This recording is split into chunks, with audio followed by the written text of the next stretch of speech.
Mask versus దుప్పటి. దళిత doctor సుధాకర్కి సంబంధించినటువంటి ఒక స్క్రిప్ట్ ఇప్పుడు తెరపైకి వచ్చింది.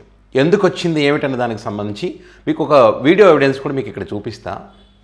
కరోనా టైంలో చాలామందికి మాకు ఈ విషయం తెలుసు అనుకుంటారు, కానీ తెలియని విషయం ఏంటంటే ఇక్కడ డాక్టర్ సుధాకర్ వైఎస్ఆర్ కాంగ్రెస్ పార్టీ అధికారంలో ఉండడం వల్లే ఇది ప్రభుత్వం చేసినటువంటి హత్య అని చెప్పి పెద్ద ఎత్తున ప్రచారం చేశారు, రాజకీయంగా గట్టిగా వాడుకున్నారు. ఇప్పటికీ కూడా జగన్మోహన్ రెడ్డి గారిని బ్లేమ్ చేస్తూనే ఉన్నారు. ఈ దళిత డాక్టర్ అని పేరు వాడి, కులాన్ని వాడి. ఓకే, సో అప్పుడు ఏంటి అసలు, ఆయన మత్తుమందు డాక్టర్, జనరల్ ఫిజిషియన్ కాదు. హాస్పిటల్కి ఎందుకు వచ్చాడు? ఏదైనా సర్జరీలు ఉంటేనే రావాలి. కరోనా టైంలో సర్జరీలు చేయించుకునేటువంటి పరిస్థితి ఏమైనా ఉందా? లేదు. మరి ఆ వ్యక్తి అక్కడికి రావడము ఇదంతా ఒక స్క్రిప్ట్ ప్రకారమే జరిగింది. రోడ్డు మీదకి వచ్చి జగన్మోహన్ రెడ్డి గారు ఎంత దారుణంగా తిట్టాడో మనం చూసాం. సో ఆ వ్యక్తి మానసికంగా కూడా కరెక్ట్ లేడనే విషయం కూడా చాలామందికి తెలుసు. అయినప్పటికీ కూడా వాళ్ళ ఛానల్స్లో డిబేట్ పెట్టి డాక్టర్ సుధాకర్ని జగన్మోహన్ రెడ్డి గారి హత్య చేశారనేటువంటి, అంటే మాస్కులకు సంబంధించి మాట్లాడారు అప్పుడు పెద్ద ఎత్తున. అసలు జగన్కి ఏమి సంబంధం?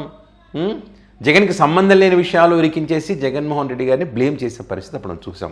సరే, ఓకే, మీకు మీడియా ఉంది, మీరు అధికారంలోకి రావడం కోసం జగన్మోహన్ రెడ్డి మళ్ళీ అధికారంలో రాకూడదని బ్లేమ్ చేశారు, అది పక్కన పెడదాం.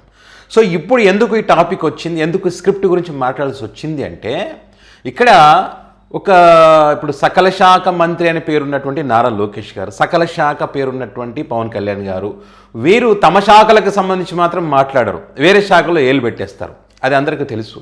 పవన్ కళ్యాణ్ గారు హోంశాఖ అంటారు, మరి నారా లోకేష్ గారేమో ఇండియో సంక్షేమం గురించి మాట్లాడతారు, సెంట్రల్ మినిస్టర్ దాంట్లో ఏలు పెడతారు.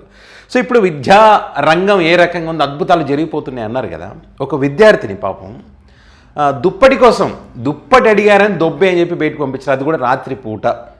ఆ వీడియో క్లిప్పింగ్ కూడా చూపిస్తాం, మనం ఉట్టి మాటలు కాదు. ఇది ఎక్కడ జరిగిందంటే ఏలూరు జిల్లాలో చింతలపూడి దగ్గర దుప్పటి ఇవ్వాలని అడిగినందుకు ఓ విద్యార్థిని వార్డెన్ రాత్రి 10 గంటల సమయంలో వసతి గృహం నుంచి బయటికి పంపించేసిన ఘటన ఏలూరు జిల్లా చింతలపూడిలో జరిగింది. బాధిత కుటుంబీకులకు తెలిపిన వివరాల ప్రకారం చింతలపూడి మండలం ప్రాగడవరం గ్రామానికి చెందిన బాలిక ఇక్కడ సమీకృత వసతి గృహంలో ఉంటూ బాలికల జెడ్పీ ఉన్నత పాఠశాలలో 8వ తరగతి చదువుతోంది. శనివారం రాత్రి పడుకునే ముందు తనకు దుప్పటి ఇవ్వాలని వార్డెన్ స్వప్నకు చెప్పింది. వార్డెన్ ఆగ్రహించి సిబ్బందితో విద్యార్థిని తల్లిదండ్రులకు ఫోన్ చేయించారు. హాస్టల్లో సీట్ లేదని వెంటనే మీ అమ్మాయిని ఇంటికి తీసుకువెళ్లాలని చెప్పారు. విద్యార్థిని తల్లిదండ్రులు వెంటనే వసతి గృహానికి చేరుకుని ఏం జరిగిందని ఆరా తీశారు. వసతి గృహంలో ఉండేలా చూడాలని వేడుకున్నా వార్డెన్ కనికరించకుండా ఇంటికి పంపించేశారు. మా అమ్మాయి అంటే వాళ్ళ అమ్మాయికి చేయి విరిగిందంట ఫిబ్రవరిలో, కాబట్టి ఆ అమ్మాయిని ఇంటికి తీసుకొచ్చుకున్నారు. మళ్ళీ పంపితే ఆ దుప్పటి అడిగితే దుప్పటి ఇవ్వలేదంట. సో దీనికి సంబంధించిన పై అధికారులు ఇలా చేయడం తప్పు అని అన్నారు.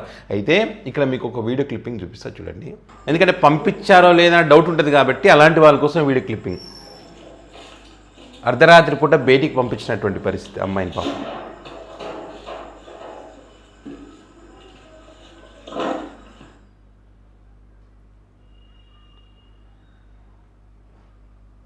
వాళ్ళ తల్లిదండ్రులు మాట్లాడినటువంటి మాటలు కూడా.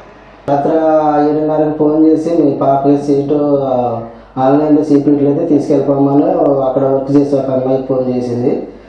సర్లే ఎందుకు చేసింది ఏమో లేదు, తర్వాత మళ్ళీ చేస్తారని నేను ఆగాను. తర్వాత మళ్ళీ 8:30కి ఇంకొక ఆమె చేసి అక్కడ పని చేసాము రాని అని ఆమె చేసి మీ పిల్ల ఎడుతుంది చెయ్యి నొప్పిపోతుంది అని అంటుంది.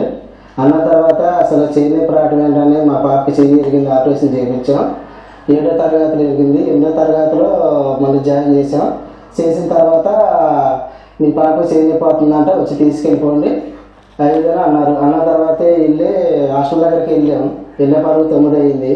వాళ్ళకి ఫోన్ చేస్తే ఫోన్ ఎత్తారు, హాస్టల్ దగ్గరకు వచ్చినామని చెప్తే పాపను పిల్లలకి ఇచ్చి బయటకు పంపించారు. పెద్దోళ్ళు ఎవరు రావట్లేదని మళ్ళీ ఫోన్ చేస్తే వాళ్ళు ఫోన్ ఎత్తలేదు. ఫోన్ ఎత్తకుండా పిల్లలకి వెళ్తే వాళ్ళు వస్తారేమని 10 దాకా అక్కడే బయటకు వస్తారా మేడం గారు ఎందుకు పంపించారంటే అని అడిగామని, బయటకు పంపిస్తారేమో అని 10 దాకా ఉన్నాను. అయినా రాలేదు. పాపను అసలు ఏం జరిగింది ఏంటమ్మా అని అడిగితే నేను దుప్పటి అడిగాను డాడీ, దుప్పటి అడిగినందుకే నేను మొన్న వెళ్ళిపోమన్నా కదా నువ్వు ఎందుకు ఉండవు ఇక్కడ, మీ నాన్నకి ఫోన్ చేయని వాళ్ళిద్దరితో ఫోన్ చేయించిందండి మేడం గారు. తర్వాత ఏం జరిగిందో మనకు తెలియదండి. పాపం తీసుకున్నామని అడిగామన్నా ఎంతసేపు చూసినా రాలేదు. ఆ టైంలో మా ఆవిడ నేను ఇద్దరు వెళ్ళాము, పాపం తీసుకొచ్చాము. నిజంగా వేరే ఇబ్బందులు ఇంకో టెక్నికల్గా ఏమైనా ఉండని ఆ టైంలో ఆ అమ్మాయి దుప్పటి అడిగితే దుప్పటిచ్చి ఆ రాత్రికి అక్కడ ఉంచుకొని మరుసటి రోజు ఉదయము తల్లిదండ్రులు పిలిపించి దీనికి గల కారణాలు ఏంటని చెప్పి పంపిస్తే మంచిగా ఉండేది. కానీ ఆ రకంగా చేయలేదు. సో ఈ రకంగా రాత్రి వేళ పంపిస్తే దీనికి సంబంధించి ఏ మీడియాలో రాలేదు, ఏ మీడియాలో డిబేట్ పెట్టలేరు, ఏ రాజకీయ నాయకుడు మాట్లాడాడు, దీనికి సంబంధించి ఫ్లెక్సీలు కూడా కట్టరు. డాక్టర్ సుధాకర్ది ఫ్లెక్సీలు కడతారు, మాట్లాడతారు. మరి ఇది ఒక్క మాస్క్ అడిగినందుకు ఇంత చేస్తారా అని చెప్పి, మరి ఆ చిన్న పిల్ల దుప్పటి అడిగిందని చెప్పి ఆ దుప్పటి అడిగితే బయటికి పంపించేసి దానికి సంబంధించి మనం మాట్లాడమా, దానికి సంబంధించి మనం ప్రశ్నించామా? కళ్ళకి కనిపించేది. అది మానవత్వంతో ఆలోచించాలంటారు కదా, మరి ఆ మానవత్వం లేదా ఇక్కడ? దాని గురించి మీరు చూడండి, ఎంత దారుణం, ఇంత ఇలాంటి ఛానల్స్ ఉంటే ఏంటి, ఇలాంటి జర్నలిస్ట్ ఉంటే ఏంటి, పోతే ఏంటి చెప్పండి. అధికారంలో లేకుంటే మాస్క్ అయినా ఇంకోటైనా పెద్ద ఎత్తున దాన్ని రచ్చ రంబోలో చేస్తారు.